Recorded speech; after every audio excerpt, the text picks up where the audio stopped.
გამარჯობა. BMG TV-ზე წერტილის დროა, მე ვარ BMG-ის მთავარი რედაქტორი და ტელეპროექტ წერტილის ავტორი და წამყვანი ჟურნალისტი თელარა გელანტია.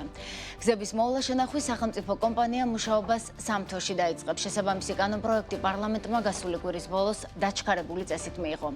ინფრასტრუქტურის სამინისტრო ირწმუნება, რომ ქვეყანა გზების უბრალო შეკეთებიდან მართვის თანამედროვე სისტემაზე გადადის. კერძო სექტორის აზრი კი ორად იყოფა. ნაწილი კონკურენციის რისკების მიუხედავად ინიციატივას მიესალმება, მეორე ნაწილი კი მას აკრიტიკებს. ბიზნესის არგუმენტებსა და რევას სოხაძის უწყების პოზიციას დღეს წერტილში გავაანალიზებთ. ჩვენი სტუმარი ქართულ-ავსტრიული კომპანია კავკასიური ინფრასტრუქტურის ტექნოლოგიის დირექტორი ტიტე ჯიშიაშვილი იქნება. კომპანია უშუალოდ გზების მშენებლობა მოვლა შენახვით არაა დაკავებული, ის სამშენებლო მასალის ხარისხს ამოწმებს როგორც სახელმწიფო პროექტებში, ისე საცხოვრებელ კომპლექსებსა თუ კერძო სახლების შემთხვევაში. ტიტე ჯიშიაშვილი მიიჩნევს, რომ ახალი სახელმწიფო კომპანიის დაფუძნებით ბიზნეს არათანაბარი კონკურენტი უჩნდება. სახელმწიფო ამ პროცესში ჩართვა აჩენს მოლოდინს, რომ მთავრობამ სამომავლოდ ინფრასტრუქტურის სხვა მიმართულებითაც მოისურვოს კომერციული ოპერირება, აცხადებდა ის კანონპროექტის პირველადი ვერსიის შეფასებისას BMG-სთან. ტიტე ჯიშიაშვილი ერთადერთი არ არის, ვინც ასე ფიქრობს, ეს იქნება პირდაპირ კოლაფსი და კატასტროფა, რადგან სახელმწიფო კომპანიასთან კონკურენცია შეუძლებელია. თუ გზების მოვლა შენახვაზეა საუბარი, მაშინ მშენებლობასა და პროექტირებაზეც გადავიდეს სახელმწიფო. ასეთია კომპანია კავკასუს როუდ პროჯექტის მმართველი პარტნიორის პოზიცია. BMG-ის ცდელობის მიუხედავად საგზაო სექტორში მოქმედმა რიგმა კომპანიებმა პოზიციის საჯაროდ დაფიქსირებისგან თავი შეიკავეს, თუმცა საქართველოს ინფრასტრუქტურის მშენებელთა ასოციაციის ხელმძღვანელმა ირაკლი გიორგობიანმა ისაუბრა ამ გადაცემაში რამდენიმე კვირის წინ და შესაბამისად ეს იყო წევრი კომპანიების პოზიციას შეგვიძლია თავისუფლად ჩავთვალოთ. ეკონომიკური დასაბუთება საკმაოდ მწირია, ამბობდა ის წერტილში და არც ის დაუმალავს, რომ კერძო სექტორს ჰქონდა არაერთი კითხვა, რაზედაც პასუხებს ითხოვდნენ სამინისტროსგან. მიიღეს თუ არა დასაბუთებული პასუხები რევას სოხაძის უწყებისგან არ ვიცით, მაგრამ კითხვები ჰქონდა BMG-საც და ჩვენ პასუხები უკვე მივიღეთ. სამწუხაროდ მინისტრს არ აქვს საშუალება სატელევიზიო ინტერვიუ მოგცეს, ამიტომ წერილობითი კითხვებით მივმართეთ. ვერ ვიტყვით, რომ მათმა არგუმენტებმა სახელმწიფო კომპანიის შექმნის აუცილებლობაში მტკიცედ დაგვარწმუნა. დისკუსია სატელევიზიო ფორმატის ინტერვიუში უფრო მოხერხდებოდა, თუმცა თავად სამინისტრო ბიზნესს ამშვიდებს ამ წერილობით პასუხში, რომ ახალი სუბიექტი, ახალი სახელმწიფო კომპანია მხოლოდ მთელი საგზაო ქსელის 1.5%-ს მოუვლის, ანუ კერძო სექტორისთვის კონკურენტი არ იქნება. მოვისმინოთ პასუხი წერილობით. საქართველოს ინფრასტრუქტურის სამინისტროს მართვაში არსებული საგზაო ქსელის საერთო სიგრძე 7087 კილომეტრია, საიდანაც 1517 კილომეტრი საერთაშორისო მნიშვნელობის გზებია, ხოლო 5570 კილომეტრი შიდა სახელმწიფოებრივი. შესაბამისად, 105 კილომეტრიანი მონაკვეთი მთლიანი ქსელის მხოლოდ 1.4%-ს წარმოადგენს, ხოლო დანარჩენ 98.6%-ზე მომსახურებას კვლავ კერძო სექტორი უზრუნველყოფს. ამასთან ახალ სახელმწიფო კომპანიას ექნება უფლებამოსილება შესაბამისი პროცედურებით შეარჩიოს და ხელშეკრულება გაუფორმოს კერძო კომპანიებს. შესაბამისად არ არსებობს საფუძველი დასკვნისთვის, რომ აღნიშნული ცვლილება კერძო სექტორის კონკურენტად სახელმწიფოს ჩამოყალიბებას ან კომპანიების ბაზრიდან გამოდევნას ისახავს მიზნად. პირიქით, კერძო კომპანიები კვლავ შეასრულებენ სამშენებლო, სარეაბილიტაციო, პერიოდულ და სხვა სპეციალიზებულ სამუშაოებს, ხოლო სახელმწიფოს მიერ დაფუძნებული კომპანიის შესაძლო საქმიანობა დაკავშირებული იქნება სტრატეგიული მნიშვნელობის ინფრასტრუქტურის უსაფრთხო და უწყვეტ ფუნქციონირებასთან, რაც თავისი ბუნებით განსხვავდება კომერციული საქმიანობისგან. ინფრასტრუქტურის სამინისტროდან ჩვენი კითხვის პასუხად მოგწერეს, რომ სახელმწიფო კომპანიის შექმნა არ ეფუძნება რომელიმე ქვეყნის მოდელის პირდაპირ გადმოტანას, მაგრამ გაანალიზეს ხორვატიის, გერმანიის, იტალიის, ნიდერლანდებისა და ესპანეთის გამოცდილება და კვლევა მაჩვენა, რომ მაღალი მნიშვნელობის მაგისტრალების მართვაში სახელმწიფო სხვადასხვა ფორმით, სახელმწიფო კომპანიები, სახელმწიფო უწყებების და შერეული მოდელების მეშვეობით ინარჩუნებს აქტიურ ინსტიტუციურ როლს. მას შემდეგ, რაც პრემიერმა განაცხადა, რომ სახელმწიფო კერძო სექტორზე უკეთ მოუვლის გზებსო, უწყებას ვკითხეთ, თუ კომპანიების რა ნაწილის ხარისხით იყვნენ უკმაყოფილო. სამინისტროში გვიპასუხეს, რომ გზებს სულ დღეს 27 კონტრაქტორი კომპანია უვლის, თუმცა მათი რეიტინგული შეფასება არ მომხდარა. უწყების მტკიცებით, თუ ინიციატივის მიზეზი არა კერძო სექტორის მიერ შესრულებული სამუშაოების დაწუნება, არამედ ავტომაგისტრალების კომპლექსური მართვის ახალ გამოწვევებზე პასუხიამ და ბოლოს. BMG-მ თავად ინფრასტრუქტურის სამინისტროს სთხოვა, რადგან ჩვენით ვერ ვიპოვეთ, დაგხმარებოდა გზების მოვლა შენახვით დაკავებული კომპანიების საკონტაქტო ინფორმაციით, რადგან ჩვენით მოძიება, როგორც თქვი, გაგვიჭირდა. ვისაუბრე ორი კომპანიის მფლობელს, რომლებიც ჯამში 500 კილომეტრამდე შიდა და საერთაშორისო გზას უვლიან და ორივე ინიციატივას მიესალმება მიუხედავად კონკურენციის რისკებისა. სახელმწიფოსთვის როგორც ჯობს, იმას უნდა მივემხროთ, უთხრა BMG-ს კომპანია გზამშენებელის მფლობელმა ირაიდა ფაციამ, რომელიც ამ ბიზნესში 90-იანი წლებიდან არის და ამჟამად 200 კილომეტრამდე საერთაშორისო და შიდა სახელმწიფოებრივ გზას უვლის. შეგვიძლია მოვისმინოთ ფრაგმენტი მასთან სატელეფონო ინტერვიუდან. მე ვეცადები სახელმწიფო კომპანიის შექმნას ერთი კუთხით იმ ხრივ, რომ ესე იგი ჩვენი არეალი, რაც მოთხოვნებია დღეს, რაც მოთხოვნებია, აი ფიზიკურად ვერ ვაკმაყოფილებთ იმ ტექნიკებით ზაფხულში კი. ბატონო, მაგრამ ზამთრის პერიოდში ვერ ვაკმაყოფილებთ. იმიტომ რომ ამდენი ქვიშამარებით მომხრელი, ამდენი გრეიდერი, ამდენი ის რომ შევიძინოთ, ამის საშუალება ჩვენ არ გაგვაჩნია. და მივესალმებით სახელმწიფო კომპანიის შექმნას. მე მაგალითად დადებითად ვაფასებ. კონკურენტად არ განიხილავთ სახელმწიფო კომპანიას? კონკურენტად ახლა როგორ შეიძლება განვიხილოთ, მაგრამ სახელმწიფოსთვის როგორც ჯობია, იმას უნდა მივემხროთ. ვერ ხედავთ რისკს, რომ შეიძლება საერთოდ განიდევნოს თქვენი ბიზნესი? შეიძლება კი, მოსალოდნელიც არის, მაგრამ სახელმწიფოსთვის როგორც ჯობია, ჩვენ ამას უნდა დავეხმაროთ. თუ ერთ დღესაც სახელმწიფომ გადაწყვიტა, რომ მე უფრო ახალი ტექნიკა მაქვს და მე რეაბილიტაციაზე კი არა, პრევენციაზე დაფუძნებით შემიძლია, რომ უფრო კარგად მოვუარო გზებს და თქვენ ტერიტორიაზეც თუ შემოვიდა, მაშინ რა სიტყვით? გაგიხარდებათ? არ გამიხარდება, მაგრამ სახელმწიფოს როგორც უნდა დავეხმაროთ მას.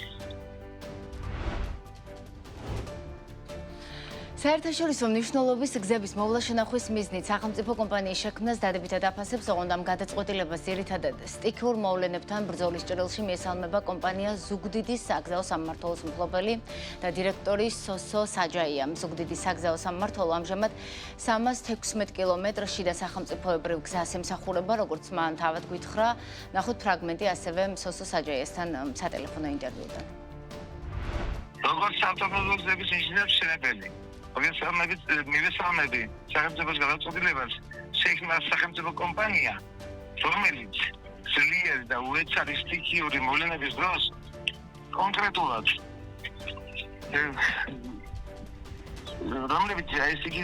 რომლებიც დაეხმარებიან ამ კონტრაქტორ კომპანიებს თავზმოყოფენ თანამედროვე ტექნიკით. აი ეს შემთხვევაში მე მივესალმებ მაგალითად სახელმწიფოს გადაწყვეტილებას იყოს სახელმწიფო კომპანია, ოღონდ კონკრეტულ მონაკვეთზე მე ვერ გაგცემ წასულს. ეს ნაწილი გასაგებია, მაგრამ ეს სახელმწიფო კომპანია პირველ რიგში შეიქმნა იმისთვის, რომ 105 კილომეტრს მოუაროს არგვეთა გორის ავტობანის. ამ ეტაპზე ასე გადაწყდა. ამ ნაწილში კონკურენტს ვერ ხედავთ, რა საჭირო იყო სახელმწიფო კომპანიის შექმნა? გასაგებია, ფაქტშეგრძეც არ არის დამოკიდებული. მე ვამბობ, რომ ზოგადად სახელმწიფო კომპანიას და ტექნიკები და გარკვეულ მონაკვეთებზე იგზავნა და გარკვეულ მონაკვეთზე მე ვერ ვიტყვი, ახლა მაგის ის არ მაქვს მე. მთლიანობაში ორივე კომპანიის მფლობელს აქვს მოლოდინი, რომ იმდენად სპეციფიკურია გზების მოვლა შენახვა და იმდენად ჭირს დარგში კვალიფიციური კადრების პოვნა, სახელმწიფოს მოუწევს ქვეკონტრაქტორებად კერძო კომპანიების დაქირავება. ნახოთ, რაც ამ ეტაპზე ზუსტად ვიცით, არის ის, რომ წელს 119 ერთეულის სპეცტექნიკის შესაძენად ბიუჯეტიდან 63 მილიონი ლარი უნდა დაიხარჯოს, ხოლო კომპანიის წლიური შენახვა უკვე 30 მილიონი ლარი დაჯდება. საწარმო მუშაობას სექტემბრის ბოლოდან უნდა შეუდგეს და პირველ ეტაპზე გორი არგვეთას 105 კილომეტრიან მონაკვეთს ჩაიბარებს, რომელიც 138 ხიდს და 59 გვირაბს მოიცავს. რატომ იყო ან არ იყო აუცილებელი სახელმწიფო კომპანიის შექმნა გზების მოვლა შენახვისთვის, ქართულ-ავსტრიული კომპანია კავკასიური ინფრასტრუქტურის ტექნოლოგიის დირექტორი მტიტე ჯიშიაშვილი უკვე შემოგვიერთდა სტუდიაში და მასთან განვაგრძობთ მსჯელობას. აღმოჩნდების ბატონო მტიტე, ძალიან დიდი მადლობა თქვენი დროისთვის.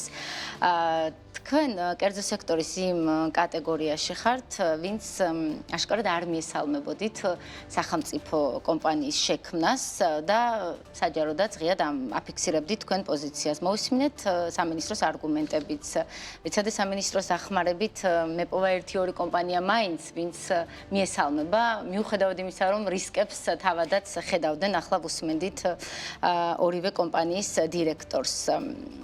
რევაზ სოხაძის უწყების მთავარი არგუმენტი არის ის, რომ ჩვენი საგზაო ქსელი სულ 7000 კილომეტრია და ეს 105 კილომეტრი არის სულ რაღაც 1.5%. შესაბამისად არ ვიქნებით ბიზნესის კონკურენტი, არც გამოდევნას ვაპირებთ კერძო სექტორის ამ ბიზნესიდანო. თქვენ რა არის ის მთავარი კითხვები, რაც თქვენ გაგაჩნიათ და რატომაც დაინახეთ რისკი, რომ ბიზნესი შეიძლება არათანაბარ პირობებში აღმოჩნდეს. მოგესალმებით, მადლობა მოწვევისთვის, მივესალმებით თქვენს მაყურებელს.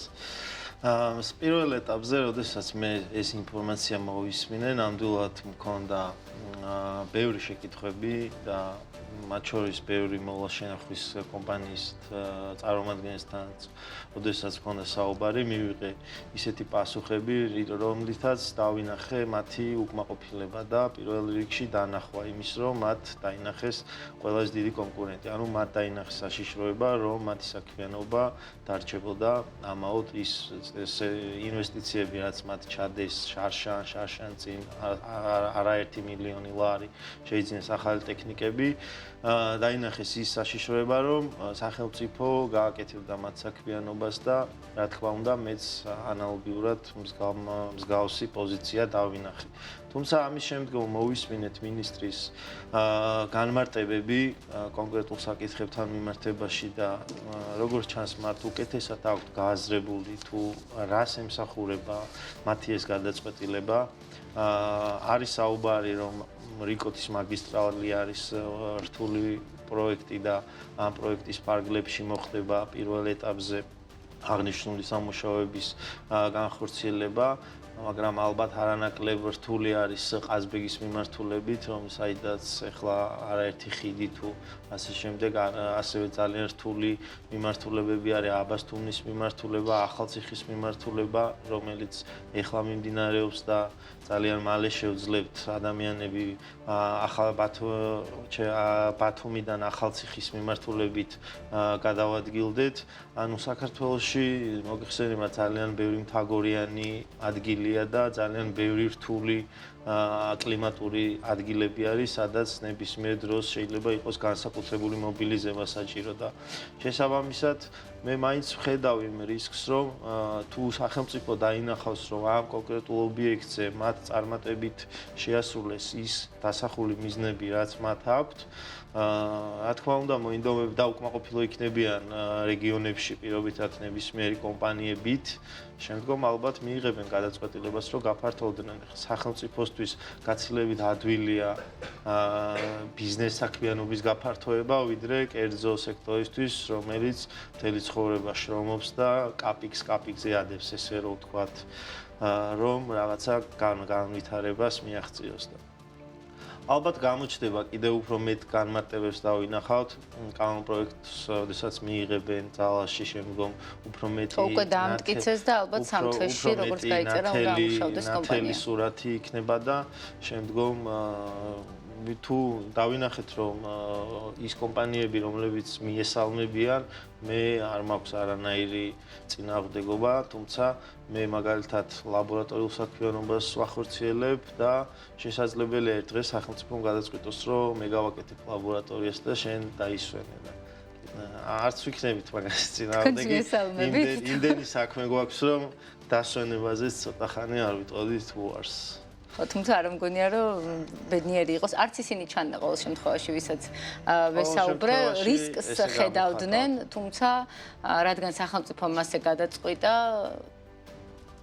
კი ბატონო, მე შემიძლია რომ გითხრათ, რომ დღის მდგომარეობით, დღე და ღამე საქართველოს თითქმის მთელ ტერიტორიაზე ქართული კომპანიები, ძალიან ძლიერი კომპანიები, ძალიან აქტიურად და არ ვიცი, წარმოუდგენელი ძალის და ჯაფის ფასად აკეთებენ წარმოუდგენელ პროექტებს, დღე და ღამე მიდის გზების შეკეთება, რეაბილიტაცია რომელსაც არ ვიცი სახელმწიფოს ანუ ნახეთ არის ესეთი მიდგომა რაც მე დავინახე კონკრეტულ სახელებს და კომპანიებს და სიპებს არ დავასახელებ მაგრამ ქვეყანა ვითარდება როდესაც არსებობს ბიზნესი იმიტომ რომ ბიზნესის ინტერესი არის რომ განვითარდეს როდესაც ადამიანი არის დასაქმებული სახელმწიფოში მას ის мотиваცია რომ რაღაცა განავითაროს მე ყოველ შემთხვევაში ჩემი საქმიანობიდან გამომდინარე არ დამინახავს და ძალიან ბევრი რამე შემიძლია თამამად თქვა ამ ქვეყანაში თუ რამე წინსვლა გაკეთებულა იმის ფონზე რომ სახელმწიფოს არანაირი ინტერესი არ ქონდა ბოლო წლების განმავლობაში ხარისხის მიმართულებით ჩვენ რაღაცა ჩვენი სიტყვა და ჩვენი წვლილი მაინც შევიტანეთ და ბოლო პერიოდში თუ რამე დავინახეთ და დაგვანახა თავად ოცნებამ ეს არის ზედაპირზე ამოტივირებული კორუფცია და თქვენ იმ ინტერვიუში პირველად როცა შეფასება გააკეთეთ როგორც ნახე ინტერესთა კონფლიქტსაც ხედავდით კიდევ ერთხელ მინდა განვმარტოთ, რატომ უნდა გვჯეროდეს სამინისტროს ჩვენც ბევრი კითხვით მიმართეს მოგწერეს, მაგრამ როდესაც ესე ვერ ვესაუბრები, ძალიან რთულია წერილობით ყველა კითხვა დასვა და ყველა კითხვაზე ოპერატიულად მიიღო პასუხი. რა გარანტია გვაქვს, რომ სახელმწიფო კომპანიას, სხვადასხვა ირაკლი გეორგობიანმაც ამ სტუდიაში ასეთი მაგალითი მოიშოლია, რომ თუ კერძო კომპანიას გარკვეულ სამუშაოს ვერ შეასრულებს ხარისხიანად, ის თავისი ჯიბიდან აგებს შემდეგ პასუხს. თავისი ხარჯით. აი სახელმწიფო კომპანია სულ არ გამოუვა რაღაც საქმე, ეს ფული ისევ გადასახადების გადამხდელების ჯიბიდან უნდა ამოვიდეს. ამ ნაწილში რისკის დაზღვევას თუ ხედავთ სადმე, ან სად ჩანს, რომ სახელმწიფო კომპანია 105 კილომეტრ გზას უვლის, ვერ მოახერხა მოვლა. თვითონ ეს კომპანიებიც აცხადებდნენ, რომ ძალიან სპეციფიკური სამუშაოა იქ სხვა სპეციფიკა არის გზების მოვლა შენახვის და აი საიდან და როგორ უნდა ვიყოთ დარწმუნებული, რომ უფრო ეფექტიანად მოვლიან გზებს. ან მე რეიტყვიან. ეს სფერო ძალიან 60-იანი წლებიდან ჩამოყალიბდა საქართველოში, მათ შორის კომუნისტების დროს იყო სახელმწიფო აკეთებდა ყველაფერს, სახელმწიფო აშენებდა, სახელმწიფო უვლიდა და ყველაფერს თვითონ აკეთებდნენ, მაგრამ საბოლოო ჯამში შეფასდა ესე რომ ეს ყველაფერი არ იყო წარმატებული და ჩამოიშალა და მოხდა პრივატიზაცია, ხო? გავიდა ბიზნესში და იმის შემდგომ ნოლიდან დაიწყო ქართულმა ბიზნესმა განვითარება. რაც შეეხება თქვენს შეკითხვას, იგივე აი თუ დავაზუსტებთ, ნახეთ. იმ ნაწილში თუ სახელმწიფო იქნება შემსრულებელი ვინ უნდა იყოს შემოწმებელი? ანუ დღეს არის სამშენებლო კომპანია, რომელიც იგებს ტენდერს, არის საზედამხედველო კომპანია, რომელიც ამოწმებს და ადასტურებს ხარისხს. სახელმწიფოს ალბათ საზედამხედველო კერძო კომპანია ვერ შეუმოწმებს, ხო? ანუ მაშინ გამოდის, რომ როგორც თვითონ ააშენებენ ან გააკეთებენ მშენებლობაში არ შევდივართ. თვითონვე მოუწევთ შემოწმება, ანუ თვითონვე მოუწევთ ხარისხის დადასტურება, ხო? ბუნებრივია და აი მე ამ ნაწილში ვხედავ დიდ ინტერესთა კონფლიქტს. ვერ წარმომიდგენია შენ თვითონ ააშენო, შენ თვითონ შეამოწმო და მე გადაწყვიტო კარგია თუ ცუდია და საბოლოო ჯამში რამე თუ არ გაკეთდება, რამდენი რიკოცე იქნება საცობი სახელმწიფო დაიწყებს ხალხი, რომ აი სახელმწიფო ერულის ასე შემდეგ და ანუ მუდმივად იქნება დაბრალება სახელმწიფოზე. როდესაც რაღაცა დაინგრევა კონკრეტულ კომპანიას ეკისრება პასუხისმგებლობა და ის ამ პასუხისმგებლობას აიღებს, ხო? თუ მისი პასუხისმგებლობა მოინდომეს ყოველთვის მოძებნიან, მაგრამ თავარია რა იქნება ეფექტიანი და გადასახადების გადამხდელებს უფრო ძვირი ხომ არ დაგვიჯდება კიდევ უფრო მეტად ამ გზების მოვლა. ინფრასტრუქტურის სამინისტროდან ჩვენ ასევე მოგწერეს, რომ არ გამოვრიცხავთ და კომპანიებსაც ამ რამდენიმეს რომელსაც ვესაუბრა აქვს მოლოდინი რომ ქვეკონტრაქტორად ამ სახელმწიფო კომპანიას მოუწევს ისევ კერძო კომპანიების დაქირავება. სამინისტროდანაც რაღაც მსგავსი შინაარსის პასუხი მოგწერეს რომ შესაძლოა ხელშეკრულება გაუფორმდეს სახელმწიფო კომპანიის მხრიდან ამ კერძოებს. აი აქ ცოტა მაშინ ლოგიკა ხომ არ იკარგება ან რაღაც პირდაპირ ვერ თქვა სახელმწიფომ რომ მას სურდა ახალი ტექნიკა შეეძინა და ეს თანხა გადაეხადა. აი სახელმწიფოს რა ჩანაფიქრიავს ჩვენთვის ძალიან რთულია ამის ლოგიკური წარმოსახვა და ლოგიკის დაჭერა. რა თქმა უნდა, ოფიციალურად არის ის, რომ კომპლექსური პროექტია და ვერ მოუვლიდა კერძო კომპანია, არსებული ტექნიკა, ძველი ტექნიკა ყავდა ასე შემდეგ და ჩვენ რაღაც პრევენციულ მოდელზე გადავდივართ, მოვლის და არა შეკეთების არსებობას. ვიცით რომ არის რეგიონებში, ხო? ანუ პირობითად საქართველოს არის 25 ზონა დაყოფილი და კონკრეტულ ამ ზონას უვლის ერთი კონკრეტული კომპანია. სულ 27 ესეთი კონტრაქტორი ხო? ხო შეიძლებოდა იგივე თუ რთული მონაკვეთია, ალბათ შესაძლებელი იყო კონკრეტული ამ მონაკვეთის მოვლა შენახვა ცალკე გამოცხადებულიყო და კონკრეტულ კომპანიას დაევალებინა რომ შენ მუდმივად მიხედავ აი ამ გზას. ანუ ესეც ალბათ იქნებოდა ამის. და ყოფილიყო თქვა 2 წლიანი და ყოფილიყო როგორც ახლა არის და რამდენიმე წლიანი როგორც ევროპაშია. რა პრობლემაა. მე ყოველთვის მივესალმები იმას, რაც იქნება. მოიძებნებოდნენ საქართველოში რაღაც აქცენტს მინისტრიც რა ინტერვიუებსაც ვუსმინე და ჩვენც რომ გწერდნენ, აკეთებენ ზუსტად იმაზე, რომ რთული მონაკვეთია, კომპლექსურია, თანამედროვე მიდგომა საჭიროებს და ასე შემდეგ. ანუ შესაბამისად მიანიშნებენ, რომ კერძო კომპანიებს არ აქვთ ეს რესურსი და სახელმწიფოს ექნება. რამდენად დამაჯერებელია? დამაჯერებელი არის იმ თვალსაზრისით, როგორც აღნიშნე, რომ კერძო კომპანიები მთელი ცხოვრება ცდილობენ, რომ რაღაცა მოაგროვონ და განვითარდნენ და სახელმწიფოსთვის ეს გაცილებით ადვილია, ხო? 10 მილიონს თუ 100 მილიონს სახელმწიფო თავისთვის უფრო ადვილად გადაიხდის, ვიდრე კომპანია ჩადებს იგივე თანხას. ანუ ამ ლოგიკით, რა თქმა უნდა, ადვილია, მაგრამ რამდენად ამ საინჟინრო მარტო ტექნიკა არ არის ეს ყველაფერი, ხო? ძალიან დიდი სპეციფიური სფეროა საინჟინრო სფერო, არ აქვს მნიშვნელობა გზას აშენებ თუ გზას უვული. ჭირდება კონკრეტული სპეციალისტები და სპეციალისტები რამდენად იმუშავებენ, მაშინ გამოდის რომ ეს ყველა სპეციალისტი უნდა გადავიდეს სახელმწიფოს დაქვემდებარებაში და ყველამ უნდა იმუშაოს სახელმწიფოს. ხოთაშორის ეს კითხვაც დავუსვი გზამშენებელის და მეორე კომპანიის ფლობელსაც, რომ იმ რისკს მაინც ხომ ვერ ხედავთ, რომ სახელმწიფოს მეტი ფული ექნება თუნდაც ადამიანებისთვის გადაუხადოს და გადაიბიროს, მაგრამ ისინი მაინც იმედოვნებენ, რომ კონტრაქტორებად სწავლენ.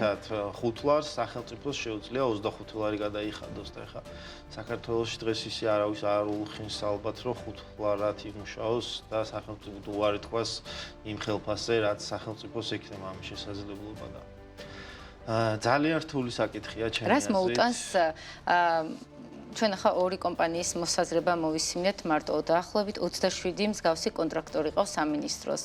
თქვენს ახსენეთ, რომ ჩემი პირველადი კომენტარი ეფუძნებოდა ამ კომპანიებთან კომუნიკაციებს. აი, მათი უმრავლესობა, ვისაც თქვენ ესაუბრეთ, დადებითად არის განწყობილი, მიესალმება თუ უკვე დუმილის რეჟიმში გადადის ბიზნესი, რადგან გადაწყვეტილება მიღებულია?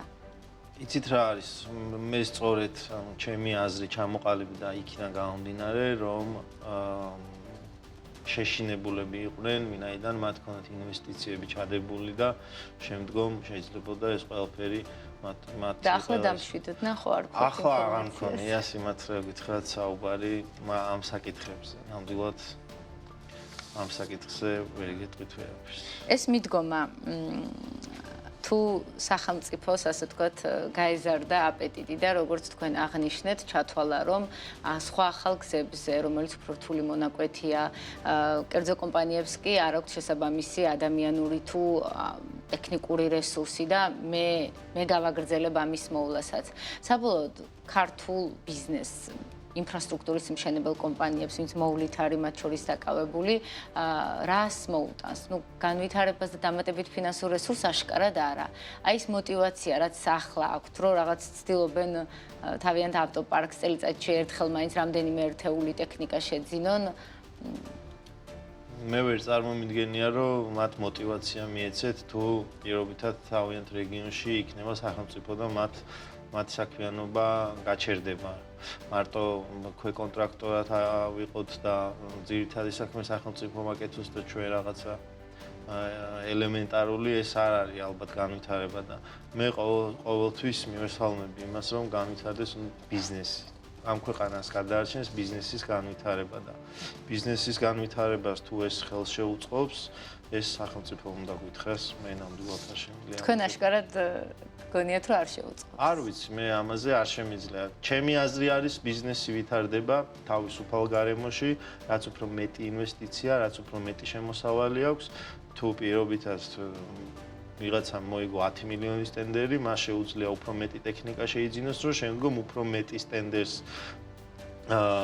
თუ პროექტს მოემსახუროს, ხო და შესაბამისად არ ვიცი, ჩემი აზრი ცოტა დაბნეული ვარ ამ საკითხთან მიმართებით. ხო, ძალიან ისეთია. თან იმდენად დაჩქარებული წესით მიიღეს ეს კანონ პროექტი, რომ ბევრი ბიზნესის ხმის მოსმენაც ვერ მოახერხეთ, ვისაც ვურეკავდით რამდენიმე გვიპასუხა, ზოგმა საერთოდ არ გვიპასუხა და ძალიან საინტერესოა ინფრასტრუქტურის მშენებელთა ასოციაციასაც ჰქონდა კითხვები, მათაც მიაჩნდათ, რომ დაუსაბუთებელი იყო სახელმწიფო კომპანიის შექმნა და რა პასუხები მიიღეს სამინისტროსგან. მათ უნდა დაგვისაბუთონ, აგვიხსნან და დაგვანახონ ალბათ თუ რატომ იქნება ეს კარგი და ეხლა არსებობს ესეთი მოსაზრებაც, რასაც მე ნაწილობრივ მივესალმები, რომ სახელმწიფოს კონდეს რაღაცა თავისი ტექნიკური ბაზა, რომელსაც განსაკუთრებით სტიქიების შემთხვევაში, ან გადაუდებელი საჭიროებების შემთხვევაში ნებისმიერ ტერიტორიაზე გადაისვრის, ესე რომ თქვა, რაც აჭარაში შეუშლის, ანუ უნდა ყავდეს,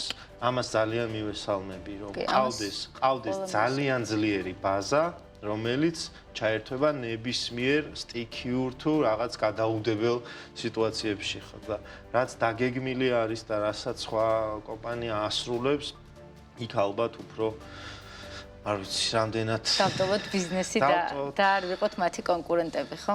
ნახოთ, გამოჩნდება სექტემბერში უნდა დაიწყოს ნელ-ნელა მუშაობა ამ სახელმწიფო კომპანიამ და როგორ მოუვლის ამ 105 კილომეტრიან რთულ მონაკვეთს, როგორც სამინისტრო გვეუბნება. ძალიან ცოტა დრო გრჩება და ზოგადად თქვენი ბიზნეს პროფილიდან გამომდინარე, მინდა გთხოვოთ, რა ტენდენციებს ატყობთ მშენებლობის ბიზნესში. 2025 წლის მეორე ნახევრიდან მოყოლებული და წელს პირველ კვარტალშიც საქსტატის თანახმად მშენებლობის სექტორში გვაქვს კლება. მშენებლობა და სოფლის მეურნეობა არის სადაც სექტორებში კლებაა. საქსტატი ამას ხსნის იმით, რომ თანდათან ფინალში გადის უკვე მსხვილი ინფრასტრუქტურული პროექტები და ალბათ ამიტომაც გვაქვს ეს შედეგიო. თქვენ თუ ატყობთ ამ ტენდენციებს თქვენი შეკვეთებიდან გამომდინარე და რამდენად აბალანსეს ამას კერძო სექტორი უკვე მშენებლობის სექტორში. კონკრეტულად ჩემი კომპანიიდან გამომდინარე, მე შემიძლია ვთქვა, რომ ჩვენ მხოლოდ ზრდას განვიცდით და არასდროს 10 წლის განმავლობაში არც ერთი წელი არ ყოფილა კლება და ამიტომ ამ პრობლემას ჩვენ ვერ ვაწყდებით, თუმცა ჩემი პროფილიდან გამომდინარე, მე რა ყველაზე დიდი პრობლემას მიმაჩნია ამ ქვეყანაში და რისთვისაც დღევანდელმა მინისტრმა და მისმა გუნდმა მოსვლისთანავე დაიწყეს ამ პრობლემაზე ზრუნვა და მათ გააზრებული აქვთ თუ რამდენად სწრაფად არის საქართველოში ევროპული ნორმები დასაახლოვებელი და ეს საბჭოთა კავშირის უნდა დავასრულოთ ეს გოსტები და სნიპები, რომელიც დღეს ქვეყანაში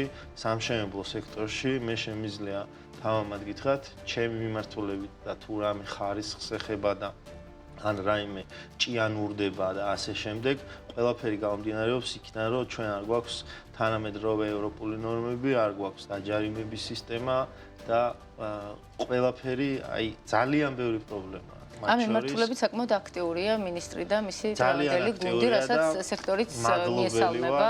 ნამდვილად მადლობელი ვარ, მე უკვე გრძნობ იმ მოთხოვნებს, რაც ჩნდება ბაზარზე, რაც მაგალითად 5 და 10 წლის წინ ჩამოყვანილმა ევროპულმა საზედამხედველო კომპანიებმა ვერ შეძლეს მინისტრის მოსვლის დღიდანვე დაიწყო ის, რომ გაჩნდა მოთხოვნა იმაზე, რაზეც რეალურად უნდა იყოს და არა იმაზე, რაც ფუჭია და წყლის ნაყვავია. ნახოთ, მაშინ ეს ერთი სურპრიზი, რამაც ბიზნესი ცოტა აფორიაკა თუ დააშინა, შეიძლება დააბალანსოს ბევრმა ცვლილებამ. მე მგონია უფრო კარგად ამ დისკუსიაში, ამდენი შეკითხვის დასმაში თვითონაც მიხვდებიან თუ რა არის უფრო მეტად სწორი, ჩართავენ სპეციალისტებს, გაითვალისწინებენ მათ აზრებს და მივალთ იმ კონსენსუსამდე, რაც ჩვენი ქვეყნისთვის იქნება უკეთესი. შეიძლება პრაქტიკაში მართლა სახელმწიფოს ყავდეს ეს პარკი, მაღალი ტექნიკა შეიძინოს, მაგრამ ქვე კონტრაქტორებად ყავდეს ისევ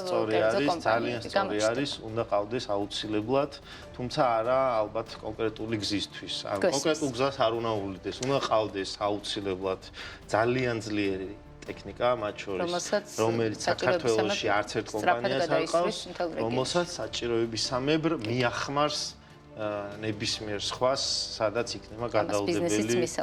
წერტილი რას დავუსვათ ამ ქვეყანაში? GOST და SNIF სტანდარტებს უნდა დავუსვათ წერტილი, ეს იქნება ეს არის ჩემი ყველაზე დიდი სურვილი ჩემს სფეროში.